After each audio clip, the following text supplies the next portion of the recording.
Godzilla, जो कि एक इतना पावरफुल बीइंग है कि जिसके ऊपर हम इंसानों के लगभग किसी भी वेपन का कोई असर नहीं होता है। और इसके अलावा फिक्शन में भी सिर्फ कुछ ही चुनिंदा कैरेक्टर्स ऐसे हैं जो कि गॉडजिला को पूरी तरह से हरा सकते हैं। अब ऐसा इसलिए क्योंकि गॉडजिला के पास मैसिव स्ट्रेंथ, डिस्ट्रक्टिव वेपन और कमाल की रीजनरेशन एबिलिटी है, जिससे इसे मार पाना लगभग नेक्स्ट टू इम्पॉसिबल है। लेकिन यार क्या हो अगर यही गॉडजिला एक ऐसे गॉडजिला में बदल जाए जो कि जिंदा नहीं बल्कि मरा हुआ हो, तो क्या होगा? मतलब जो खुद मरा हुआ है उसे फिर से कोई कैसे ही मार पाएगा। अब हाँ यार, मैं बात कर रहा हूँ ज़ॉम्बी गॉडजिला के बारे में, जो अब मॉन्स्टरवर्स में है और वो कोई और नहीं बल्कि अपना यही गॉडजिला है। लेकिन अब आखिर कैसे गॉडजिला ज़ॉम्बी में बदला? तो इसकी शुरुआत गॉडजिला इन मार्वल ज़ॉम्बी यूनिवर्स से हुई थी, जहाँ ज़ॉम्बी थोर के साथ एक फाइट के दौरान गॉडजिला का थोड़ा सा खून निकल गया था एंड देन उसी जगह पे एक जायंट ज़ॉम्बी ने काट लिया था, जिसके कारण वो ज़ॉम्बी वायरस गॉडजिला के अंदर चला गया। एंड जैसे ही गॉडजिला के अंदर से इन्फिनिटी स्टोन्स की पावर चली गई तो गॉडजिला पे वो वायरस धीरे धीरे हावी होने लग गया। अब जैसे ही गॉडजिला मार्वल यूनिवर्स से वापस आया तो कुछ दिनों के बाद उसे ये एहसास होने लग गया था कि उसके अंदर कुछ बदलाव हो रहे हैं। अब उसे लगा कि शायद ये लड़ाई के दौरान लगी चोट का कोई नतीजा होगा, इसीलिए गॉडजिला खुद को हील करने के लिए डीप अंडर वाटर में चला जाता है और वहां जाकर वो हाइबरनेशन मोड में चला जाता है, जिसके बाद गॉडजिला कई महीनों तक बस सोता ही रहता है। लेकिन जब उसकी आंखें खुलती है तो अपना गॉडजिला बिल्कुल बदल चुका था। लेकिन कैसे? मतलब ज़ॉम्बी वायरस से गॉडजिला की बॉडी लड़ क्यों नहीं पाई? तो देखो यार, मार्वल का ये ज़ॉम्बी वायरस कोई नॉर्मल वायरस नहीं है जो कि किसी एनिमल से फैला हो, बल्कि ये एक दूसरे यूनिवर्स, क्वांटम यूनिवर्स का वायरस था, जो कि थोर जैसे गॉड, वांडा जैसी पावरफुल मैजिशियन एंड वकांडा के इंटेलिजेंट लोगों की भी समझ से बाहर था। तो इसीलिए गॉडजिला भी पहले से इसे अपनी बॉडी में डिटेक्ट नहीं कर पाया। और अगर तुम्हें लगता है कि रेडिएशन के कारण इसे खत्म हो जाना चाहिए था, तो कैप्टन मार्वल के अंदर एक पूरे के पूरे इन्फिनिटी स्टोन की एनर्जी एंड रेडिएशन थी, लेकिन वो भी इन्फेक्ट हो गई। तो रेडिएशन इस वायरस का क्योर नहीं है एंड दैट्स व्हाई ये वायरस गॉडजिला की बॉडी पे भी हावी हो गया एंड नाउ अपना गॉडजिला एक ज़ॉम्बी गॉडजिला है।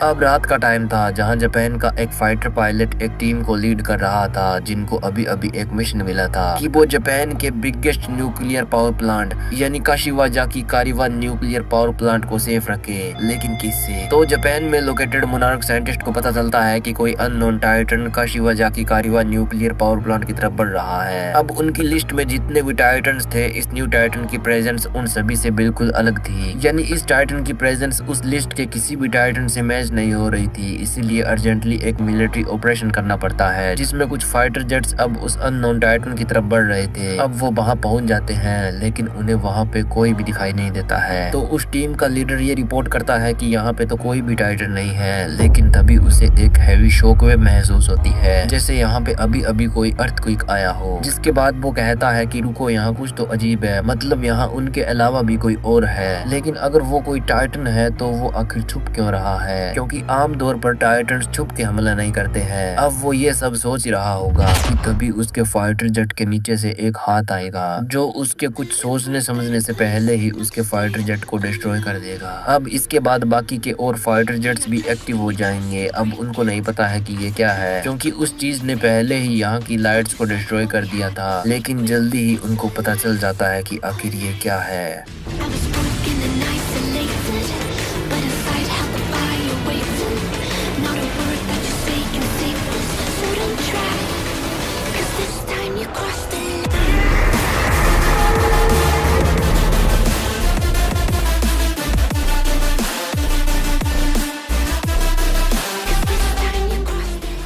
अब monarch base and Japanese government के पास ये मैसेज जाता है कि काशिवाजाकी कारिवा न्यूक्लियर पावर प्लांट पर हमला करने वाला टाइटन कोई और नहीं बल्कि गॉडजिला है। लेकिन वो बदल चुका है, यानी देखने से ऐसा लगता है कि वो अभी अभी कब्र में सो के उठा हो, क्योंकि उसकी स्किन सड़ चुकी थी, जिसके कारण उसकी चेस्ट की हड्डियां दिख रही थी और उसकी जीभ भी किसी स्कल क्रॉलर जैसी लंबी हो गई थी। अब किसी को भी समझ नहीं आ रहा था कि आखिर ये है क्या। लेकिन इसके बाद हमें डॉक्टर एंड्रयूज को दिखाया जाता है, क्योंकि उसको पता चल गया था कि आखिर ये क्या क्या चीज है। तो अंटार्कटिका में जो पोर्टल खुला था और जिसमें से जो ज़ॉम्बीज बाहर निकले थे, मोनार्क ने उनके ब्लड सैंपल्स लिए और जब गॉडजिला ने काशिवा कारिवा जाके न्यूक्लियर पावर प्लांट पे अटैक किया था तो उस दौरान जो उसके अंदर से खून गिर रहा था, जब उसको मैच किया गया तो उनको पता चल गया कि गॉडजिला भी इसी ज़ॉम्बी वायरस से इन्फेक्ट है। अब जल्दी ही ये न्यूज पूरी दुनिया में फैल जाती है कि गॉडजिला एक ज़ॉम्बी में बदल गया है। अब इसीलिए सारे वर्ल्ड की गवर्नमेंट कुछ ऐसे प्लान्स तैयार करती है जो उस टाइम काम आ सके जब ज़ॉम्बी गॉडजिला उन पे अटैक करते। अब इसी बीच रोडेन अपनी आउटपोस्ट से बाहर निकल जाता है, क्योंकि जैसा मैंने कहा कि इस ज़ॉम्बी गॉडजिला की प्रेजेंस उस पुराने गॉडजिला जैसी नहीं थी, तो इसीलिए अब सोए हुए टाइटन्स जाग रहे थे क्योंकि उन्हें लग रहा था कि गॉडजिला मर चुका है। एंड इसीलिए रोडेन भी अपनी टेरिटरी से बाहर आ जाता है और वो मेक्सिको सिटी पे अटैक कर देता है, जिसे मिलिट्री रोकने की कोशिश करती है पर वो नाकामयाब रहती है। अब मेक्सिको में ये सब हो ही रहा था कि मोरक्को में एक और टाइटन बेफोमेट अटैक कर देता है और धीरे धीरे ये सिलसिला पूरी दुनिया में शुरू हो गया था क्योंकि उनका किंग ऑफ द मॉन्स्टर अब जा चुका था। तो इसीलिए पूरे वर्ल्ड की गवर्नमेंट एक प्लान बनाती है जिसमें वो मोनार्क की हेल्प लेती है।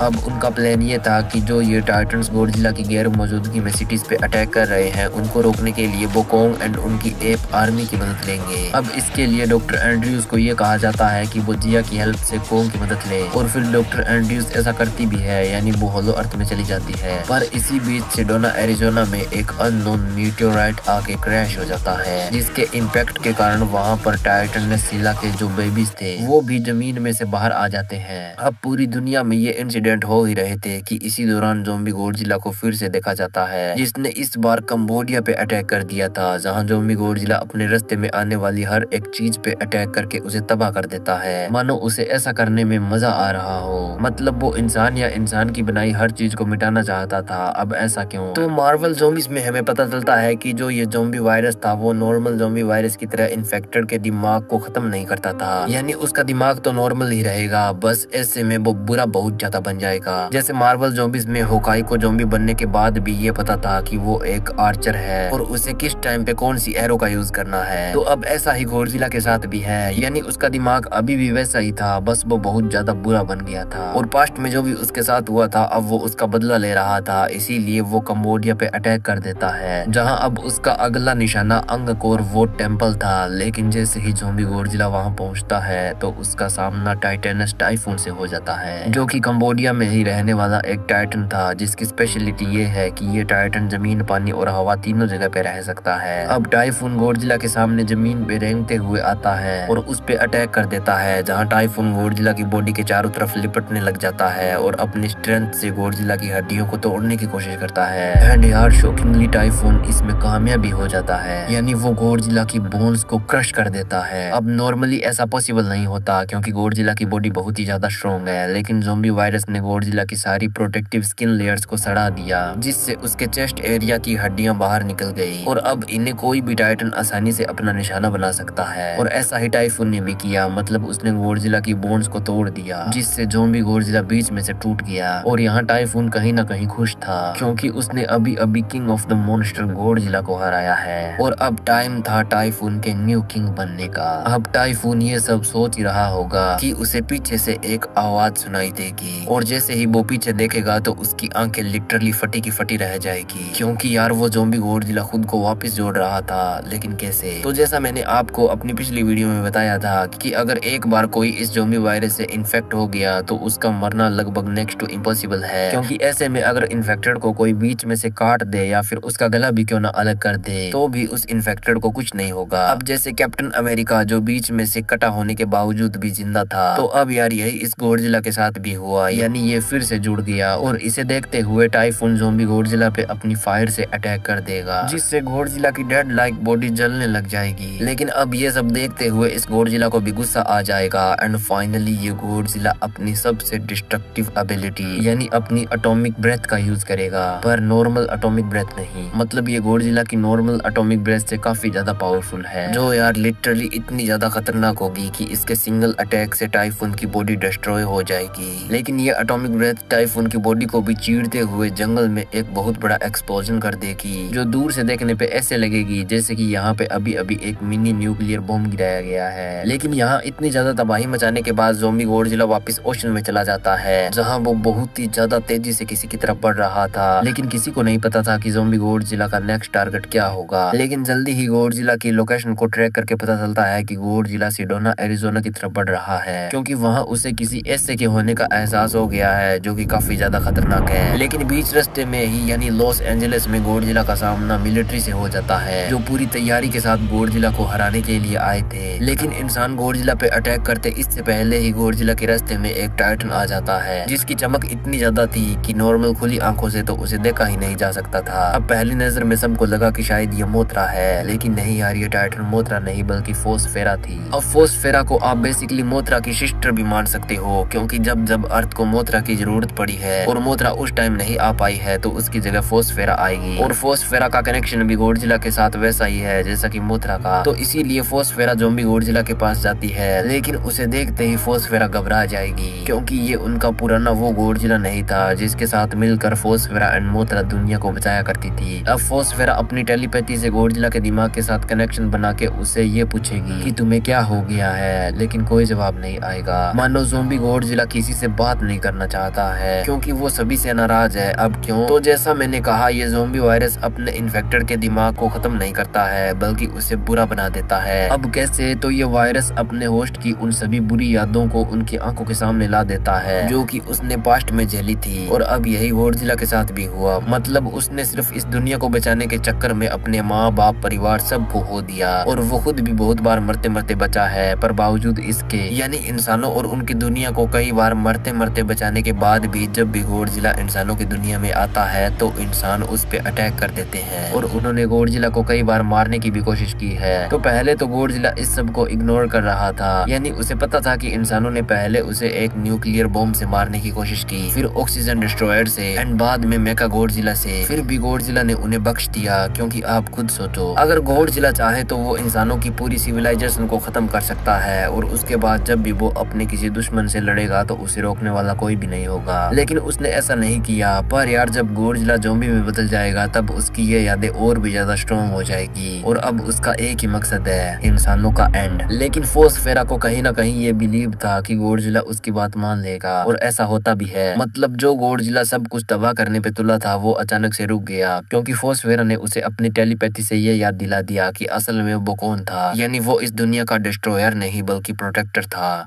और इसीलिए ज़ॉम्बी जिला रुक जाता है। अब इसी बीच फोसफेरा भी इंसानों की तरफ मुड़ के रोर लगाती है, मानो वो ये कह रही हो कि अब तुम गॉडजिला पे अटैक मत करना, क्योंकि अब वो कुछ नहीं करेगा। और ये सब देखते हुए इंसान भी अपने हथियार नीचे कर देते हैं, और यहाँ सब कुछ नॉर्मल सा हो ही गया था कि तभी फोसफेरा को अपने पीछे से एक रेड ग्लो जैसा कुछ बनता हुआ दिखाई देता है। अब वो पीछे ज़ॉम्बी गॉडजिला की तरफ मुड़ती है, और फोसफेरा को कुछ समझ आता है उससे पहले ही एक रेड एनर्जी बीम फोसफेरा को बीच में से चीर के चली जाती है। एंड हाँ यार, ये किसी और ने नहीं बल्कि ज़ॉम्बी गॉडजिला ने किया था। एंड अब उसका ये काम देख के इंसानों की फटी रह जाती है, क्योंकि जो रेड एनर्जी बीम फोसफेरा को लगी थी वो कोई नॉर्मल एटॉमिक ब्रेथ जैसी कोई बीम नहीं थी, बल्कि यार वो एक डेथ बीम थी, जो गॉडजिला की नॉर्मल एटॉमिक ब्रेथ से कई टाइम्स ज्यादा पावरफुल थी, जिसका एग्जाम्पल इंसानों ने अभी अभी देख लिया। क्योंकि वो डेथ बीम फोसफेरा की बॉडी को चीरते हुए लॉस एंजलिस से होते हुए सीधा पैसिफिक ओशन में जाके टकराती है, जहाँ उसके रास्ते में जो भी बिल्डिंग घर वगैरह आता है वो उसको चीरते हुए पैसिफिक ओशन में जाके मिल जाती है। लेकिन अभी कहानी खत्म नहीं हुई थी, क्योंकि इसके बाद का रिजल्ट और भी ज्यादा भयानक था। यानी इस एनर्जी अटैक के बाद होता है एक ब्लास्ट, जो नॉर्थ से साउथ तक के 71 किलोमीटर एरिया में सब कुछ वेपराइज करके रख देता है। मतलब अभी अभी ज़ॉम्बी गॉडजिला ने सेकंड्स में एक पूरे के पूरे शहर को तबाह करके रख दिया। यानी ये ब्लास्ट इतना ज्यादा भयानक था कि गॉडजिला को छोड़कर यहाँ सब कुछ खत्म हो गया, और गॉडजिला की इस नई ताकत को देखते हुए पूरी दुनिया में एक अलग ही डर का माहौल बन गया था। पर इसी बीच गॉडजिला अपने पीछे से कुछ फाइटर जेट्स को आते हुए देखता है, और वो उन पे भी सेम वही अटैक करता है। लेकिन इस बार गॉडजिला की एनर्जी ग्रीन थी, यानी वो डेथ बीम नहीं बल्कि एटॉमिक ब्रेथ थी। अब ऐसा इसलिए क्योंकि गॉडजिला डेथ बीम का यूज सिर्फ एक ही बार कर सकता है, और इसके बाद अगर उसे डेथ बीम का फिर से यूज करना है तो उसको चार्ज होना होगा। लेकिन इस ज़ॉम्बी गॉडजिला की एटॉमिक ब्रेथ भी काफी ज्यादा खतरनाक थी, जिसने सभी फाइटर जेट्स को खत्म कर के रख दिया। अब इसी बीच हमें कोंग को दिखाया जाता है जो मेक्सिको में रोडेन को रोकने की कोशिश कर रहा था, क्योंकि रोडेन हवा में उड़ सकता था, इसीलिए वो कोंग की रेंज से बाहर रह के उस पे अटैक कर सकता था। लेकिन कोंग हवा में उड़ते रोडेन पे एक बड़ा सा पत्थर फेंक के मारता है। एंड ये तो आपको पता ही होगा कि कोंग का निशाना कितना ज्यादा कमाल का है, यानी वो पत्थर सीधा रोडेन को जाके लगता है, जिससे रोडेन का बैलेंस खराब हो जाता है और वो एक माउंटेन पे जाके टकरा जाता है। अब यहाँ रोडेन को पता था कि फिजिकली वो कोंग से कभी नहीं जीत पाएगा, तो इसीलिए रोडेन अपना मास्टर मूव मीन्स चापलूसी का इस्तेमाल करता है और वो कोंग के आगे सर झुका के हार मान लेता है। लेकिन कोंग को लग रहा था कि अभी भी कुछ ठीक नहीं है और ऐसा ही हुआ। मतलब रोडेन ने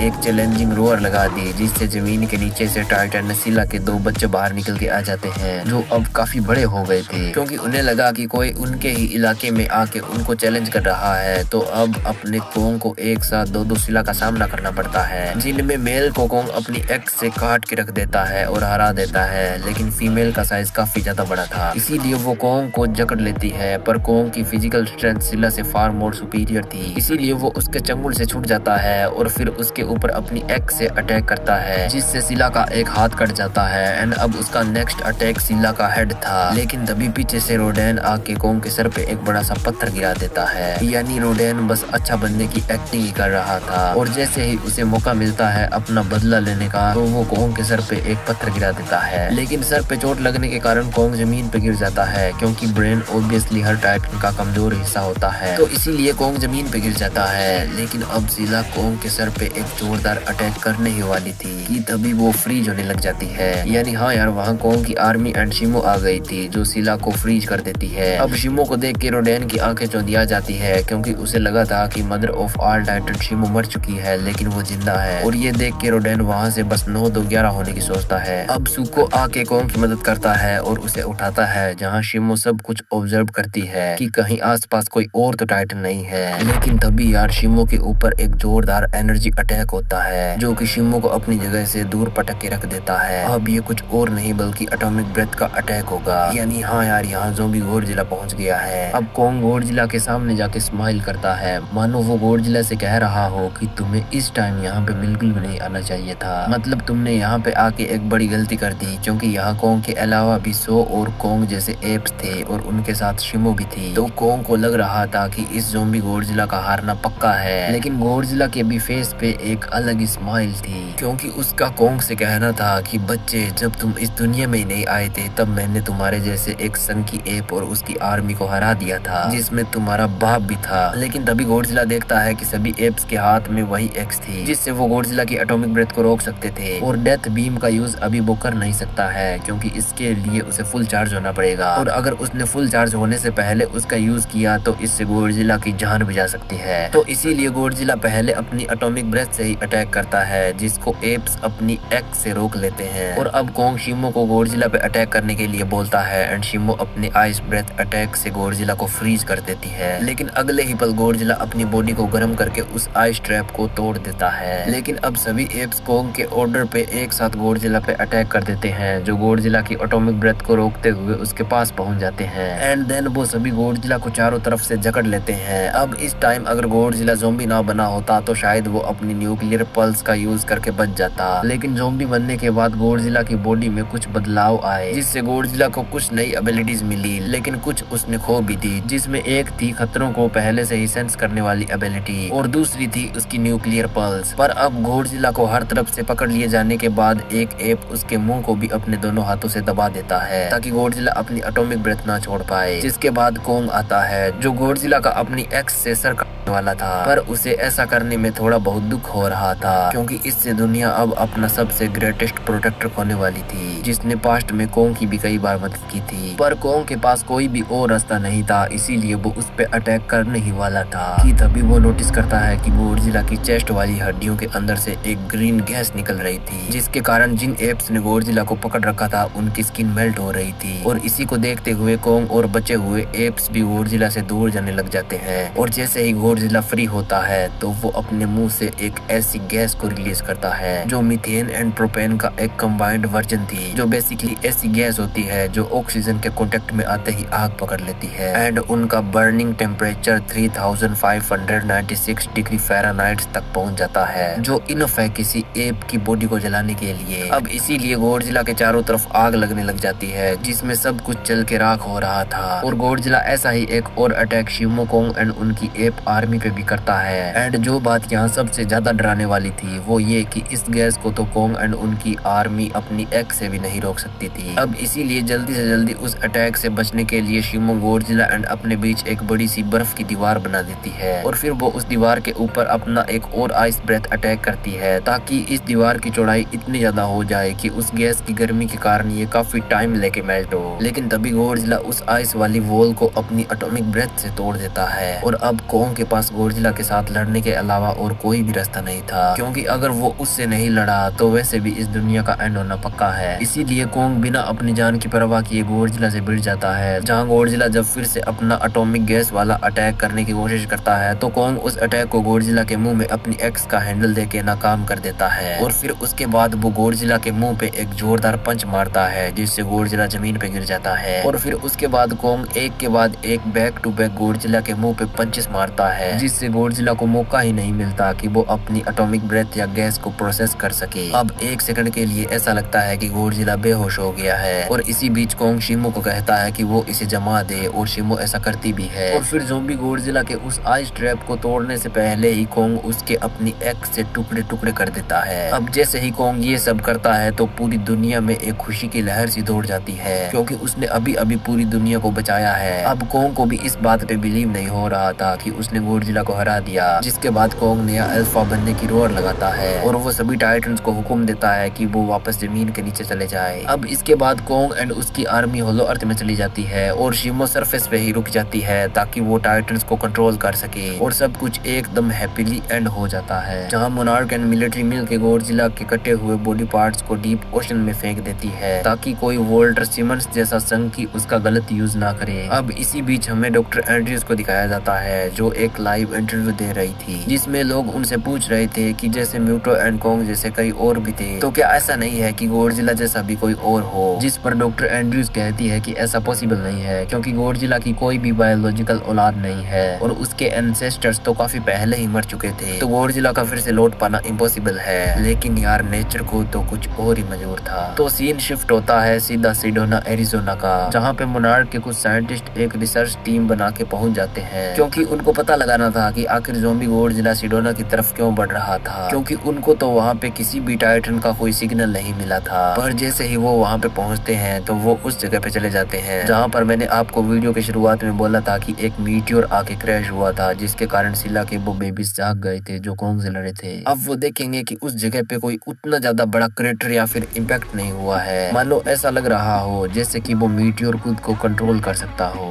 और वो सभी अपनी सोच में डूबे हुए ही होंगे कि तभी सिडोना के जाइंट माउंटेन्स के पीछे से कुछ बड़े बड़े से क्रिस्टल ऊपर की तरफ बढ़ने लग जाते हैं। अब सभी हैरानी से देख रहे थे कि आखिर ये चीज क्या है और तभी उनके पैरों के तले से जमीन खिसक जाती है क्योंकि आज ये कोई और नहीं बल्कि स्पेस गॉडजिला था। पर स्पेस गॉडजिला थोड़ा डैमेज था, यानी सिडोना में वो गिरा नहीं बल्कि उसे गिराया गया था। पर अब स्पेस गॉडजिला सबसे पहले उन कमजोर दिमाग वाले टाइटन्स को ढूंढता है जिन्हें टेलीपैथी से अपने कंट्रोल में किया जा सके और यार उसे जल्दी ही वो टाइटन मिल भी जाएगा, यानी हाँ शिमो, जो अब स्पेस गॉडजिला के कंट्रोल में थी। और जल्दी ही ये बात पूरी दुनिया में फैल जाएगी कि एक अजीब सा नया गॉडजिला आया है जो कि स्पेस से धरती पे आया है, इसीलिए लोग उसे स्पेस गॉडजिला बोल रहे हैं। पर अब दुनिया को डर इस बात का था कि इस बार उनको कौन बचाएगा, क्या कोंग, क्योंकि इस बार शिमो कोंग के साथ नहीं बल्कि उसके खिलाफ है जो कि सेकंड्स में कोंग एंड उसकी सारी एप आर्मी को फ्रीज करके रख सकती है। और जो कोई एक था जो शिमो और उस नए स्पेस टाइटन को हरा सकता था यानी गॉडजिला, उसको दुनिया ने खो दिया। यानी कोंग का वो डर सच हो गया था कि उसने और दुनिया ने अपना सबसे ग्रेटेस्ट प्रोटेक्टर खो दिया। पर क्या सच में?